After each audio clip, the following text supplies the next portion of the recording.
স্বয়ং মহাদেব বলেছিলেন কামদেবকে, তোমার প্রার্থনা সিদ্ধ হবে দেবী কামাক্ষার কৃপায়। আপনি তো সাধারণ মানুষ। কামদেব এবং তার স্ত্রী রতি দেবী মহাদেবের নির্দেশে কামাক্ষার জনিপীঠে আরম্ভ করেছিলেন স্তব স্তুতি পূজাদি। প্রসন্ন হয়েছিলেন মহামায়া কামাক্ষা। পূর্বের রূপ ফিরে পেয়েছিলেন কামদেব।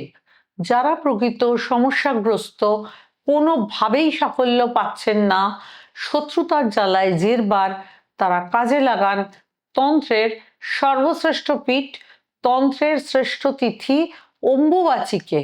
পছন্দ মতন অভিজ্ঞ তন্ত্র জ্যোতিষের পরামর্শ নিন। যারা আমার পরামর্শ চাইছেন দ্রুত যোগাযোগ করুন। যারা কিছুই করতে পারছেন না, ভাগ্যের অদৃশ্য বন্ধনে তারা 23শে জুন হবে এই মন্ত্র টানা 1 বছর 28 বার জপ করুন যে কোনো একটি মনস্কামনায়।